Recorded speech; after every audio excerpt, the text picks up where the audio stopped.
You're listening to Too Much on Her Plate, the podcast for smart, busy women who are tired of running on the hamster wheel and are ready to create freedom from overeating and emotional eating. I'm your host, clinical psychologist, author, and a smart, busy woman too, Dr. Melissa McCreary.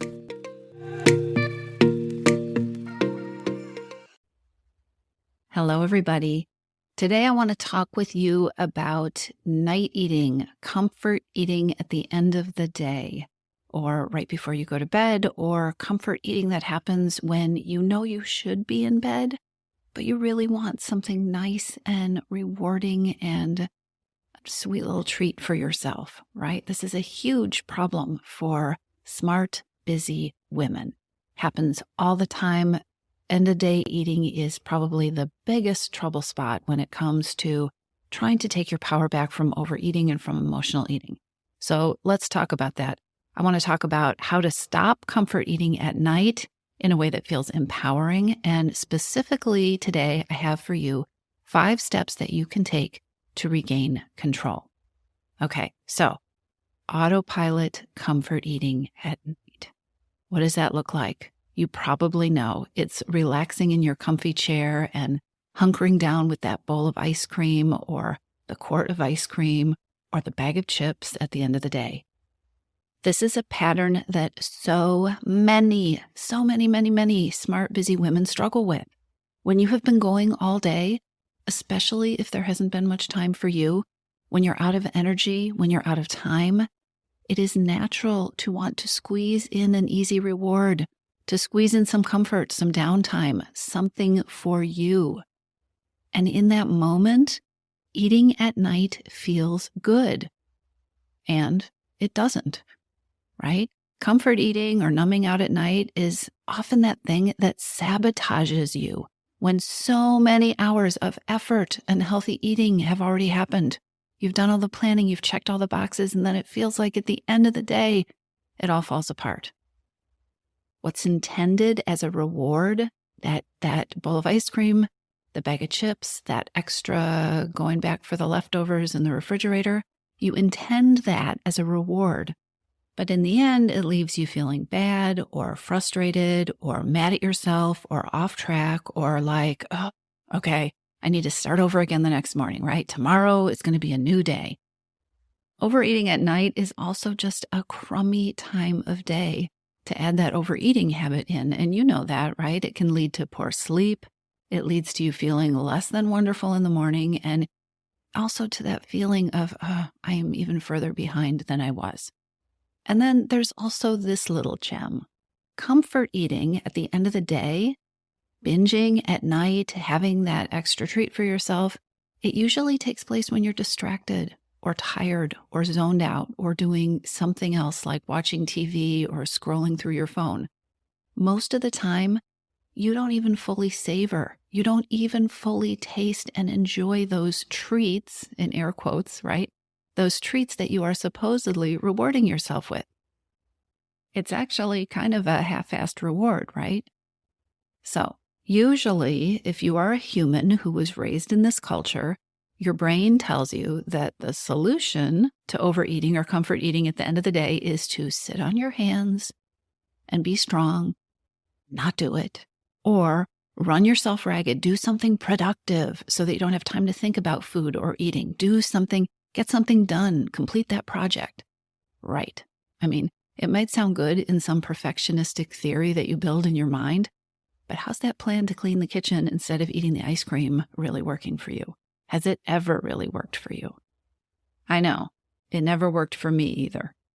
The real solution to this eating at night problem is to find ways to provide yourself with what you're really craving, the thing that food is really the placeholder for, the thing that food is serving as a temporary Band-Aid for. And if hearing me say this makes you roll your eyes, or if it makes you feel tired or like pushing back, just stick with me. Let's begin where we always need to begin, which is that comfort eating happens for a reason. You are a smart woman. And the eating that you're doing, even when you aren't really hungry, It fulfills a need. There is a reason that it is happening. Some of the magic here is this. Figure out how to get what you're craving in ways that are not food, and the food starts to lose a lot of its appeal. When you figure out what you're really craving and you figure out how to get that in ways that are not eating or mindless eating, even worse, right?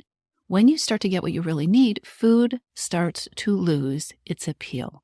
It starts to lose its draw, its pull, its power. Really. The comfort eating or emotional eating that you are experiencing at night might seem unstoppable, but it's not. You can take your power back, and I have 5 steps to walk you through that will really, really help. And by the way, by taking your power back, I don't mean you can develop superhuman levels of willpower and restraint and self-control. I mean you can take your power back and feel powerful, feel in charge. You can diminish the power that food and those cravings and those urges have at the end of the day, so that you are not finding yourself in this position where you need to fight against something or be super strong against something in order to win. You simply have your power back. Sound good? All right, so let's dive into my 5 steps to stop that nighttime comfort eating, stress eating, emotional eating, numbing out eating. 5 steps. Ready? Okay, the first step is to stop. Stop. Reaching for something at the end of the day is so often a habit that you use to stop, to put on the brakes. When you're used to going, right? And you have a constant to-do list in your head, you're counting off all the things that you have to do and looking ahead at all the things that you need to do, it can be a challenge to allow yourself to really stop. Add to that adrenaline and stress and all the societal pressures to stay connected, right? The screens, the social media. This all makes it difficult to stop working, to stop thinking, to stop planning, to stop with, okay, I'm just going to do one more thing. We are constantly being pressured not to stop, but stopping is exactly what your brain, your body, and your heart probably need at the end of the day. You need to stop. So resist the urge to do one more thing. It's never one more thing, right? Resist that urge. Establish a cutoff time. Set a time when your work and your chores and going back to your to-do list and doing one more thing, when it ends, set a hard stop. And if you really want to take this seriously, consider some electronic free time. Consider banning phones and computers for a period each evening. Consider keeping that stuff out of your bedroom. Consider giving yourself a break. And here's the thing. I want you to think about ways that you will stop. And this needs to be coupled with giving yourself permission to stop. Give yourself permission to stop at the end of the day. Decide when stopping gets to happen. And just with this one step, you are going to start creating a different connection with stopping, and you're going to start dismantling the connection with using food or drink or, going back into the kitchen as a way to be done, or using eating as a way to kind of take care of yourself while you are not giving yourself permission to be done. Step 1 is to stop. Step 2 for getting rid of this comfort eating at night habit is to start acknowledging what you feel and what you need. Comfort eating at night is usually a way that we are trying to take care of ourselves. But since you probably don't need the food, it really is a substitute for what you really need to be taken care of, right? It's a Band-Aid for something else. And when you don't stop, step number 1, it is almost impossible to be in touch with what it is that you are needing or what you are feeling or what you are wanting. That popcorn, that bowl of whatever that you go and get can become this autopilot way of responding to what is going on that you've been too busy to register. So it's this autopilot way of taking care of a need or a feeling that doesn't even register in your brain because you skipped step number 1, you haven't stopped.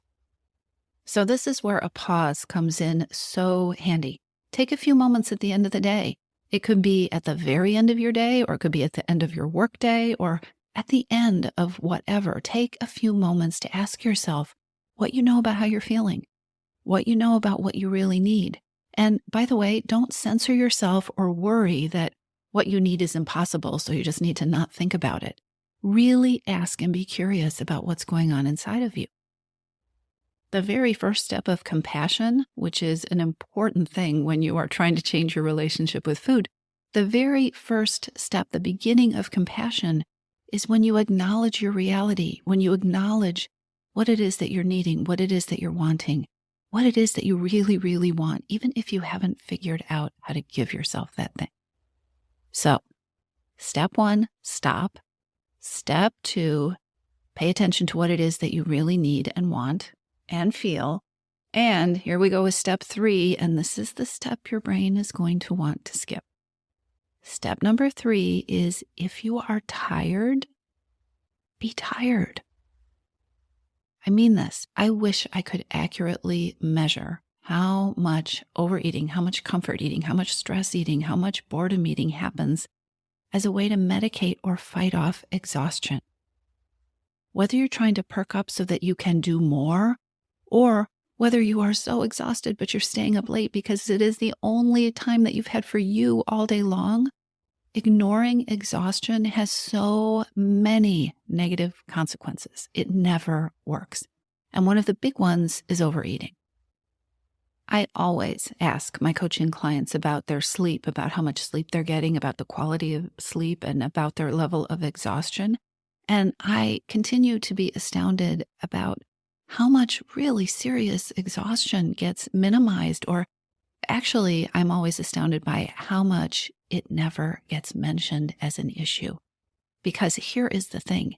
If you're tired, be tired. Respond to that need for sleep and rest. Take care of your needs. Start to manage your schedule so that you get more sleep, and everything else becomes easier.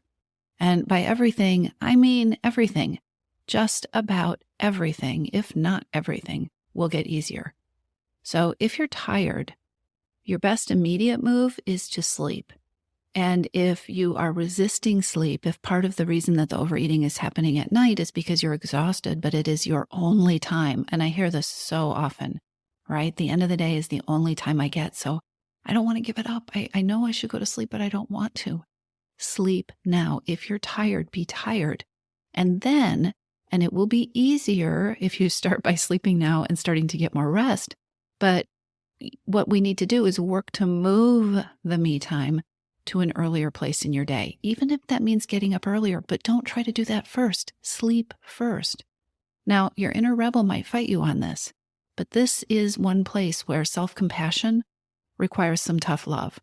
If you're tired, be tired and honor your need for sleep. Okay, that is step number 3 for breaking the overeating cycle at night or at the end of the day. Step number 4 is remembering that numbness does not equal comfort. So step number 4 is to consider the role, pay attention, get curious to the role that zoning out is playing in your evening or at the end of your day.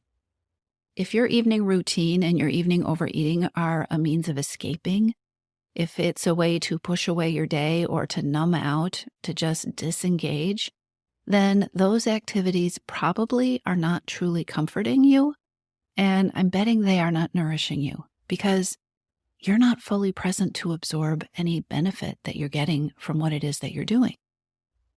And this trap is one that is so easy to get caught in because it is the end of the day, you're out of bandwidth, and you're probably tired. So if you find yourself caught in an evening cycle of numbing out and disengaging or just kind of going on autopilot, I want you to circle back through steps 2 and 3, checking in with yourself around what you feel and what you need, and giving yourself permission to be tired. Now, remember, before we got into these 5 steps, I said, stick with me, because even if you're feeling a little pushback at the idea of doing something instead of eating at night, I We're going to get to that. I want to talk about that. This is the part, all right? Most importantly, I want you to make sure that you are not making the big mistake that I see happen just about 100% of the time at the beginning, which is creating an alternative to comfort eating that completely disrespects what you feel or what you need or that you're tired, right? So this might look like, I used the cleaning the kitchen example before, right? Or deciding that you're going to give up snacking in the evening and instead you're going to focus on cleaning out your closets. You're going to get to that project you've been procrastinating. Cleaning out your closet probably doesn't address what you feel or need at the end of the day in that moment. And I'm guessing it isn't comforting. If you're tired, be tired. If you need easy, do easy. Look at ways to take care of yourself that feel easy, that don't require a lot of energy, right? Think about what that snacking or binging feels like. Why does it feel like a great solution in the moment? What is the thing that it is doing for you, right? What is the reason? And then look for alternatives that feel like that. Don't choose the productive. Don't choose the obvious. Don't use this as a sneaky way to try to get yourself to do that one more thing. Numbness does not equal comfort, and crazy productivity when you are exhausted and in need of a reward, that does not look like comfort either. It is not comfort, okay?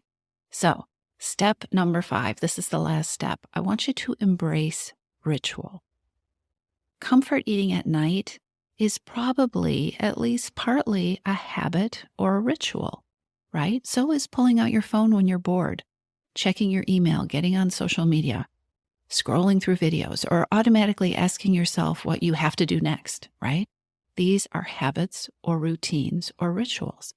To stop comfort eating at night, you're going to want to create new, better rituals that encompass stopping, encompass checking in with your needs and your feelings and respecting your need for downtime and rest.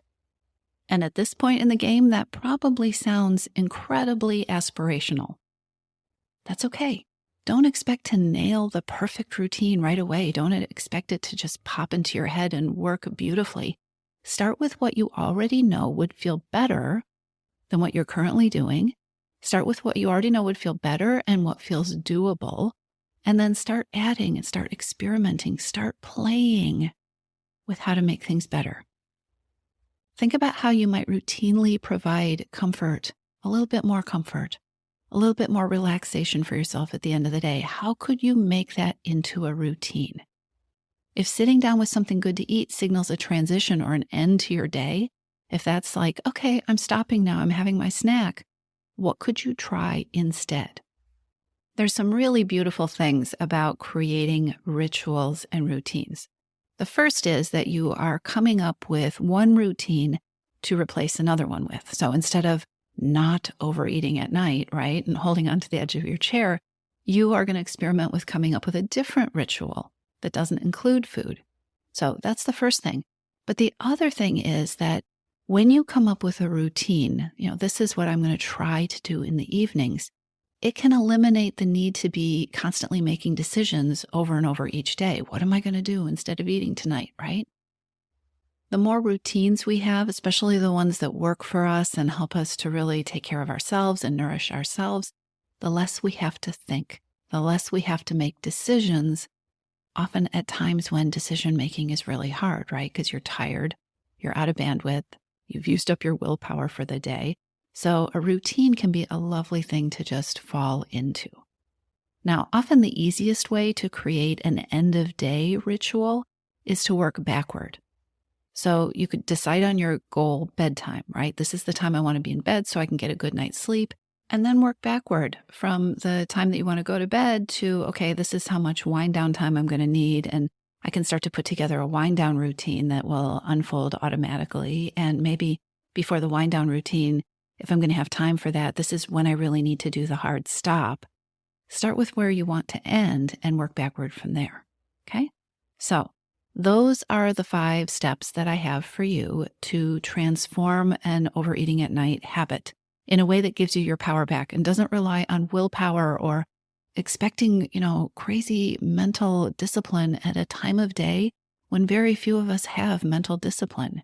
And very few of us, even fewer of us, I think, want to be using mental discipline. This is supposed to be your downtime. So one of the things I love about this approach to ending overeating at night is that it truly gives you your downtime back. And with practice, as you practice moving through these 5 steps, you're going to end up with a way to take care of yourself at the end of the day that really does take care of you, that works actually much better than comfort eating. Plus, you get to take care of that comfort eating habit. So the other piece is, if you like this approach and you like the idea of creating a relationship with your time and your energy that works better for you and for your relationship with food, where it's not about fighting with food, but a relationship where you are the one who has the power, then I would definitely encourage you to check out the Your Missing Piece program. That's where we spend 6 months together addressing your hidden hungers, learning how to embrace your power, and helping you break patterns of overeating and emotional eating at night and everywhere else.